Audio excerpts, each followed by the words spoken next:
I didn't want to do it at first, and they'd been after me to do one for about 2 years. And I thought, well, you know, there's going to be 22,000 people there, so we can throw in some new songs maybe and everything. But as it turned out, we didn't. We played all old songs, and they just sort of stared at us. And it was a strange experience, really. It was about 6 months ago. When Ricky Nelson died in that plane crash in 1985, everyone thought he was broke. His divorce cost $1 million. He owed money everywhere. His kids were about to inherit nothing but debt. Then his brother found a will hidden away. And lawyers discovered something shocking.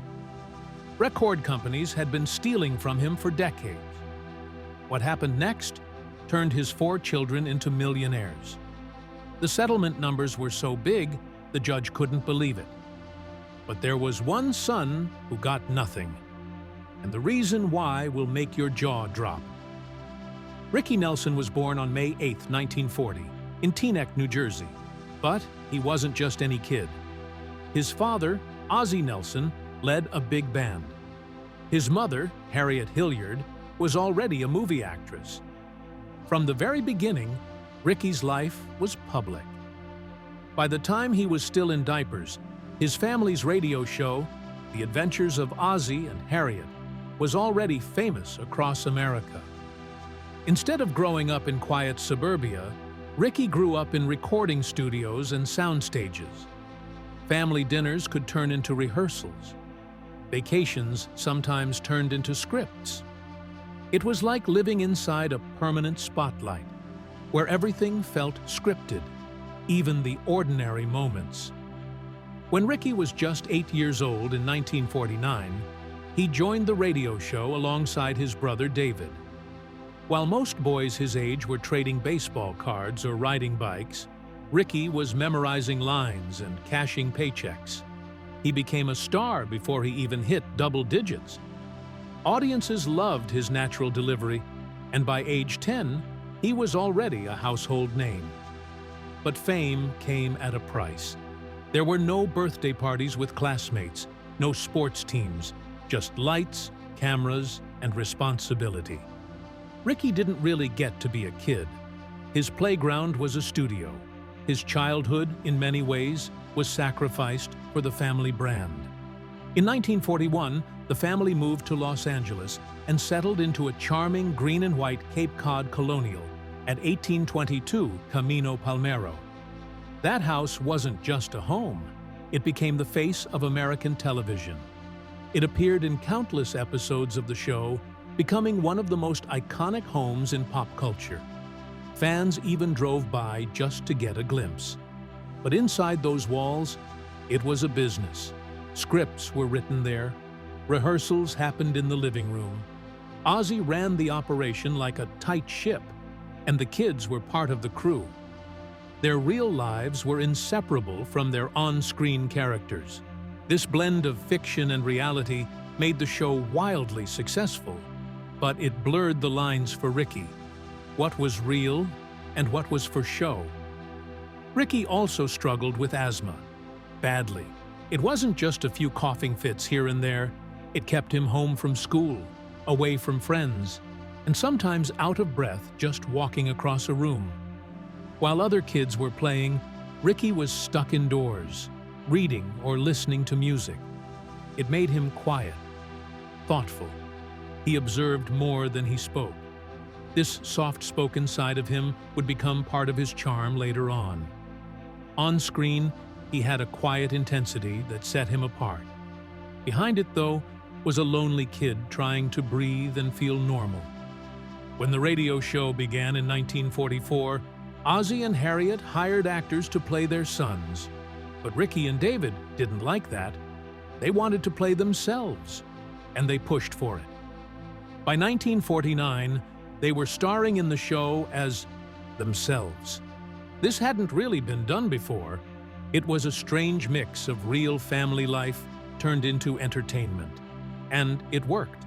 Ratings climbed, and people became obsessed with the Nelsons.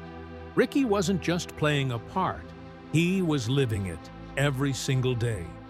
His real life became public property, and fans ate it up.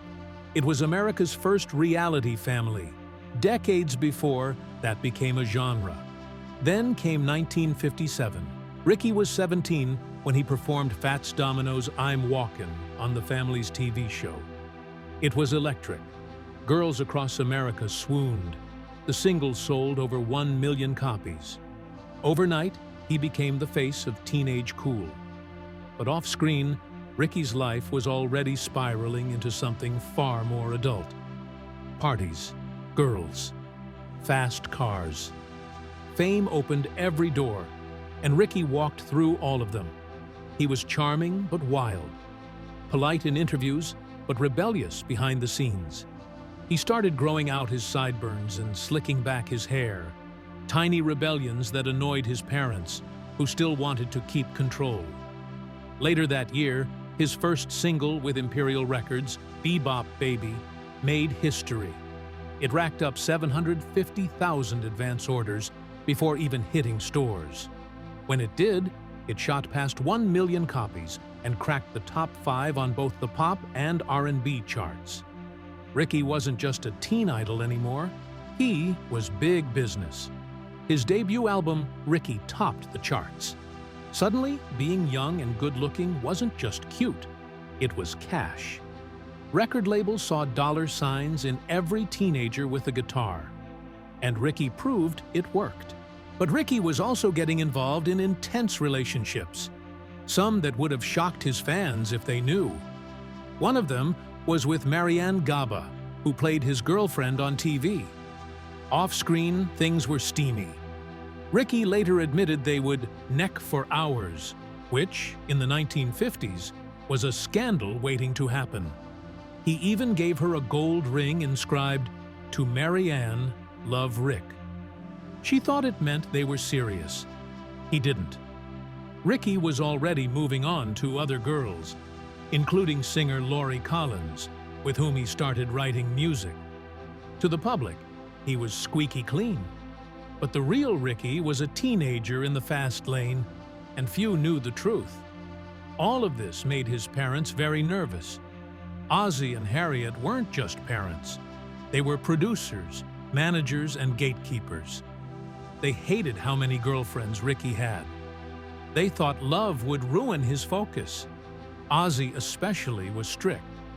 Even though Ricky was making $500 a week by his mid-teens, his father held on to the money. Ricky only got a small allowance. His dad didn't want him getting spoiled. That control extended to his personal life too. Rumors of engagements were crushed. Serious relationships were discouraged. But Ricky, already used to fame and pressure, began to rebel. Secret girlfriends, late-night parties. He was still the face of America's favorite TV family, but behind the scenes, he was slipping further away from their control. Ricky Nelson was only 17 when his debut album hit #1. The album, simply titled Ricky, came out in October 1957. Within weeks, it took over the charts and stayed at the top of the Billboard LP chart for 2 weeks. That made him the youngest artist ever to do so at the time. But this wasn't just a case of a teenager singing catchy tunes. Ricky was already a star on television thanks to The Adventures of Ozzie and Harriet, one of the most-watched shows in America. Every week, millions saw him not just act, but sing. While other stars like Elvis ruled the radio, Ricky was ruling the living room and the airwaves. Songs like Bebop Baby and Have I Told You Lately That I Love You were already climbing the charts before the album was even out. His success wasn't a coincidence, it was a system. That system had a mastermind behind it, his father, Ozzie Nelson. As producer of their family's TV show, Ozzie saw an opportunity nobody else had. At the end of each episode, Ricky would perform a brand new song. This wasn't just cute, it was genius. 10 million people were tuning in each week. The exposure was massive. When Ricky sang I'm Walkin' on the show in April 1957, the song jumped to #4 on the charts. Its B-side, A Teenager's Romance, climbed even higher, to number 2. That kind of impact was unheard of. Ozzy made sure Ricky's songs were baked into the storyline, and he kept a tight grip on where Ricky appeared. He wouldn't even let him go on The Ed Sullivan Show. Why share the spotlight when they could keep all the attention for themselves? Then came Poor Little Fool. In August 1958, it became the first song ever to top Billboard's brand new Hot 100 chart. That alone would have been history, but there's more. The song was written by a 15-year-old girl named Sharon Sheely. Ricky recorded it reluctantly. It wasn't even supposed to be a single, but radio stations loved it. Imperial Records ignored Ricky's protests and released it. It shot to number 1, stayed there for 2 weeks, and crossed into country and R&B charts too. That moment cemented Ricky's place in music forever. His estate still earns money from it. The song has been covered many times, but no one else can ever be first on the Hot 100. That's Ricky's title for life.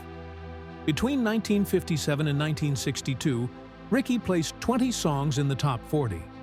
Only Elvis had more in that time. His very first single with Imperial Records, Bebop Baby, sold over 1 million copies. Before it was even out, it had 750,000 pre-orders. His contract was just as wild. $50,000 guaranteed over 5 years, plus full control over his songs and album artwork. That was unheard of for a teenager. The money from those hits didn't stop flowing either. TV kept pushing his records. By 1960, the Ricky Nelson International Fan Club had 9,000 chapters worldwide. Ricky wasn't just rich, he was everywhere. In 1959, he proved he could act too. He starred in Rio Bravo with John Wayne and Dean Martin. His role as Colorado Ryan earned him a Golden Globe nomination for Most Promising Newcomer. But while his acting was praised, something else was on display: his spending. Ricky lived big: custom suits, luxury cars, VIP clubs. He was in deep with Hollywood's elite. He was said to have a $5,000 monthly allowance, which would be around $50,000 today. That role boosted his career, but it also revealed his taste for the high life.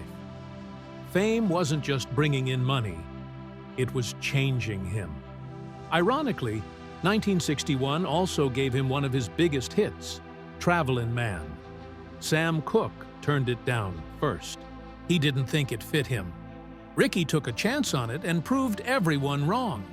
The song hit number 1 in April and sold over 1 million copies within weeks. The B-side, Hello Mary Lou, became a hit too. 2 massive hits on one record. Ricky had an ear for songs others missed. It was one of the last big wins before everything changed. Behind the scenes, he was getting frustrated. The older session musicians on his albums didn't respect rock and roll. Some refused to play the way he wanted. One even told him, "Kid, this ain't music." So Ricky fired them. He built his own band, young musicians who believed in the sound he was chasing. It cost him a lot: salaries, gear, travel. But it gave him control. One of those new band members was James Burton, who'd go on to become a legend in his own right. This wasn't just about sound, it was about respect. Ricky was done being treated like a puppet, but no amount of control could stop what came next. In 1964, the Beatles hit America like a tidal wave. Their appearance on The Ed Sullivan Show in February changed everything. By April, they held all top 5 spots on the Billboard chart. Elvis struggled. So did everyone else. Ricky was no exception. His song For You that year barely made it into the top 40. The magic was slipping. The British invasion didn't just bring new music, it reset the rules. Rick Nelson was already a music star when he met 16-year-old Chris Harmon on Christmas Day, 1961. He was 21. She was the daughter of football legend Tom Harmon and actress Elise Knox. and the sister of future TV star Mark Harmon. On paper, they looked like a Hollywood dream couple, famous, attractive, and raised in the spotlight. But that dream turned into a long, painful nightmare. From the very beginning, Rick was under pressure. His father, Ozzie, controlled his finances. Chris, raised in luxury, wanted a lavish lifestyle. Rick tried to keep up, but the spending never stopped. Homes, cars, designer clothes, and exotic vacations drained his bank account year after year. By the late 1970s, Rick was broke. The fairy tale had collapsed. When they got married on April 20th, 1963, it wasn't exactly romantic. It was a shotgun wedding. Chris was already pregnant, and her Catholic parents insisted on a fast ceremony. Rick, who wasn't Catholic, had to sign a formal pledge promising to raise their kids in the faith. It wasn't his choice. It was a demand. He had to take Catholic classes and go through the motions just to keep the peace. The wedding was supposed to be a celebration, but behind the scenes, it was about control, pressure, and putting on a show for the world. That pressure never let up. Strangely, Rick's parents loved Chris. They'd rejected every other girl he dated, but not her. They were thrilled to link the Nelson and Harmon families. Chris had the right image, classy, connected, and from Hollywood royalty. It seemed like a perfect match, but that illusion faded fast. Rick, who had always followed his father's tight financial rules, now had a wife who wanted everything money could buy. They didn't budget, they just spent. When Rick's career cooled off in the mid-1970s, the bills didn't. Chris wanted him home more. Rick had to keep touring. He was stretched thin, emotionally and financially. The marriage that once impressed everyone ended with a $1 million legal bill. After their wedding, Chris even joined Rick on the adventures of Ozzie and Harriet. She played herself on the show and brought in her own income. But 2 paychecks just meant more spending. Neither of them knew how to save. They were surrounded by agents, assistants, and accountants, but no one stopped the bleeding. Rick, who once followed his father's strict money rules, was now throwing it all away just to keep up with the lifestyle. Chris, feeling trapped in a fake TV world and a crumbling marriage, started pulling away. By then, they were too far gone. The Hollywood dream turned into a slow-motion financial collapse. In 1965, Rick and Chris made a movie together called Love and Kisses. His father directed it. The story was about 2 teenagers who elope and struggle to live with the groom's parents. The plot was lighthearted, but the reality was dark. Their real-life problems were already bleeding into their work. Critics thought it was inspired casting, but no one realized how close the movie hit to home. Rick played a high schooler even though he was 25. Chris's performance got little praise.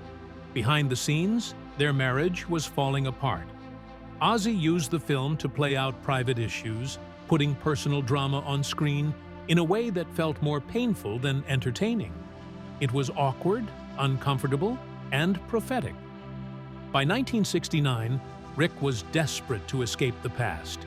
He formed the Stone Canyon Band to reinvent himself, blending country and rock before it was trendy.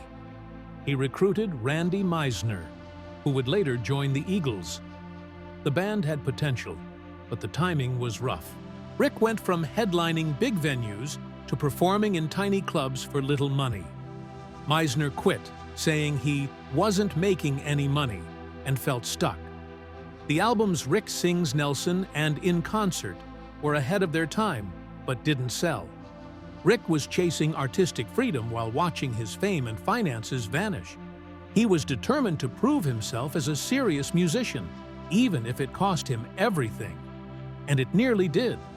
Then came the moment that shattered him. October 15, 1971, Madison Square Garden, a rock and roll spectacular. Rick showed up expecting love but got booed. He dropped the Y from Ricky, trying to move forward with a new sound. He played honky-tonk women. The crowd wanted the old hits. Some said it wasn't about the music. They blamed police action in the crowd. But Rick believed the message was clear. They didn't want the new hymn. He left the stage, humiliated, and watched the rest of the show from backstage. Eventually, he was convinced to come back and play the classics. The audience finally cheered, but the damage was done. That night broke something in him. But out of that disaster came a surprise. In 1972, Rick wrote Garden Party. It was personal. It was raw. It was real. The chorus said it all. You can't please everyone, so you gotta please yourself. That song struck a nerve. It hit number 6 on the Billboard Hot 100 and went gold. For a moment, Rick was back.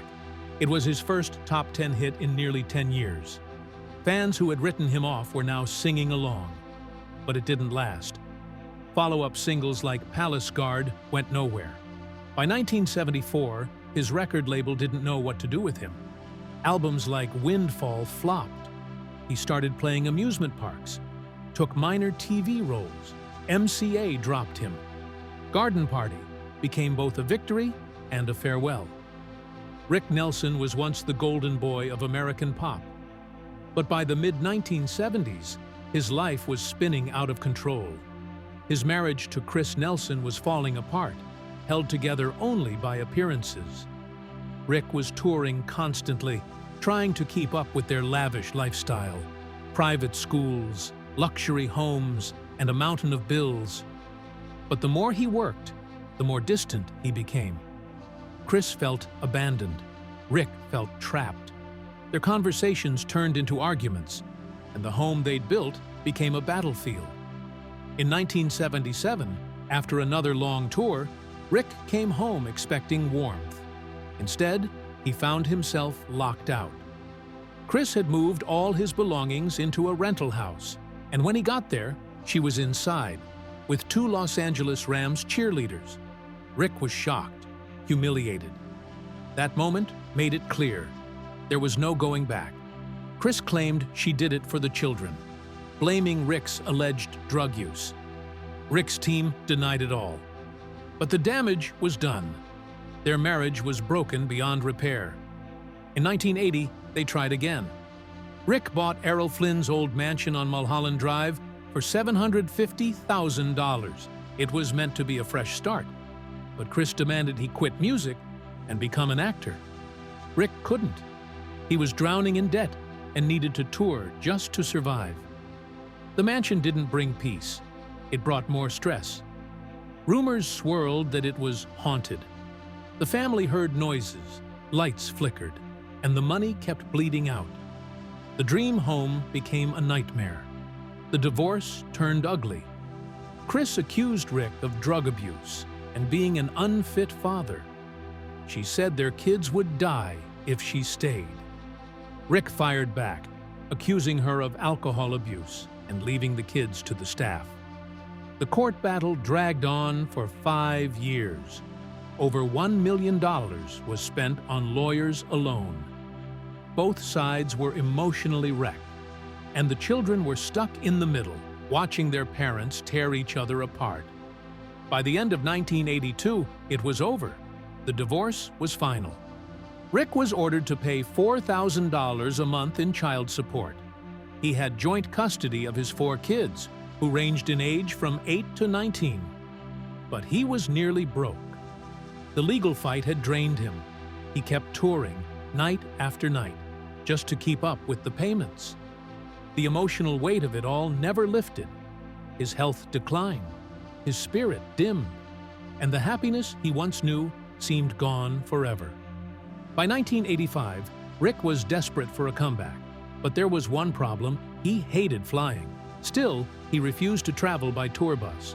So he bought a used plane for $118,000. It was a 1944 Douglas DC-3. It had once belonged to Jerry Lee Lewis. Rick thought it would save him money and give him privacy. But the plane was a mess. The engines were unreliable. Parts failed often. and the band had to push it off the runway more than once. Everyone was afraid of that plane. Guitarist Bobby Neal's wife begged him not to fly on it. Bassist Patrick Woodward had already survived 2 emergency landings. Pianist Andy Chapin didn't want to board either. But Rick ignored all the warnings. He needed the money. He couldn't cancel shows. In September, engine failure forced him to miss Farm Aid, a massive opportunity. On December 31, 1985, the plane delayed for hours with another mechanical fault. Still, Rick boarded it. They were flying to Dallas for a New Year's Eve show. Somewhere over Texas, smoke filled the cabin. It was so dense that the pilots couldn't see the instruments. The main pilot, Brad Rank, was forced to stick his head out the side window to fly blind. Around 5:14 p.m., the plane crashed in a field just 2 miles from a landing strip near DeKalb. Witnesses said it was trailing black smoke and flying unevenly before it clipped some trees and exploded into flames. The wreckage was scattered over 150 yards.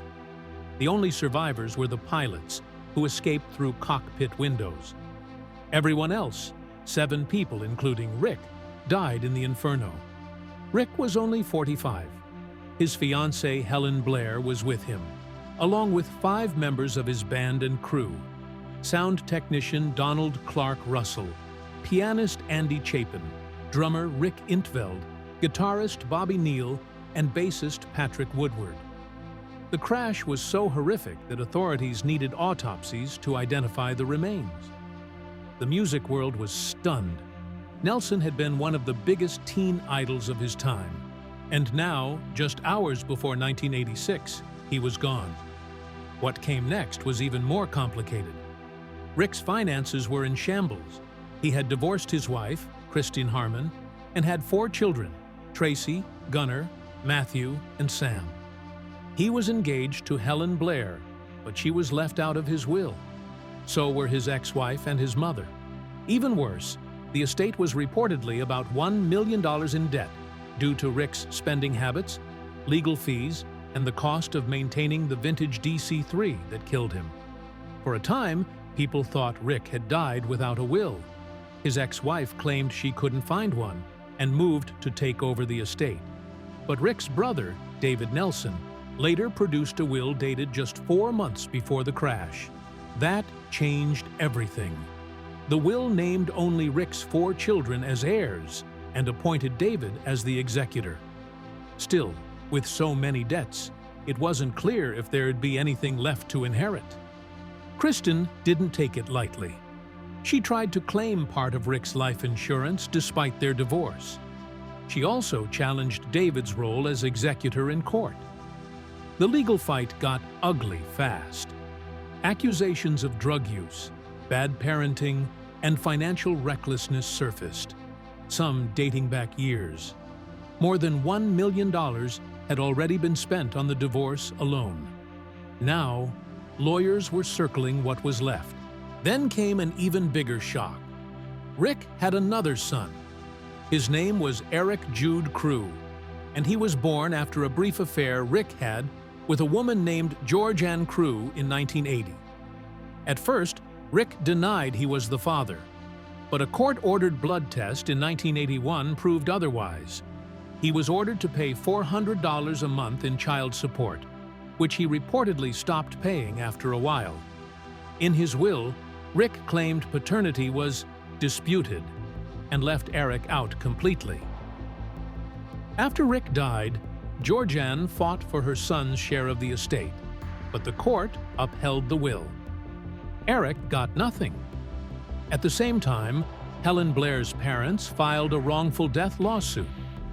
They claimed the plane crash was caused by poor maintenance, and they wanted compensation. The families of the other passengers also joined in. More lawsuits followed. Creditors filed claims. Georgianne pressed for Eric's rights. Kristen continued to fight for insurance money. The estate looked like a sinking ship with too many hands grabbing for scraps. But what everyone missed was that Rick's real fortune wasn't in cash or property. It was in his music. His catalog and royalties, especially from digital formats like streaming, were worth a hidden fortune. The problem was, record labels were quietly stealing it. In 2011, the Nelson estate sued Capitol Records for $100 to $250 million. The lawsuit accused Capitol of hiding unmatched income, money it claimed couldn't be linked to specific artists, and underpaying Rick's estate on digital sales. Capitol had been using deductions that made no sense, like breakage fees meant for physical CDs or vinyl, applied to digital downloads. The estate said it was fraud. Millions were being siphoned off using outdated accounting tricks. Capitol also refused to provide full audit data. The result? Rick's heirs couldn't verify how much they were truly owed. In 2014, the case settled. Capitol agreed to pay an undisclosed amount and promised better transparency moving forward. The legal team called it a landmark victory. But that wasn't the end. In 2020, the estate took on Sony Music. This time, the lawsuit focused on international streaming. Sony was accused of cutting royalties by imposing intercompany fees, meaning Sony's own offices were charging each other and reducing payouts. The result? Up to 68% of some royalties were gone before Rick's estate saw a cent. The settlement was huge, $12.7 million plus a 36% increase in streaming royalties going forward. Rick's kids finally started to see real money from their father's legacy.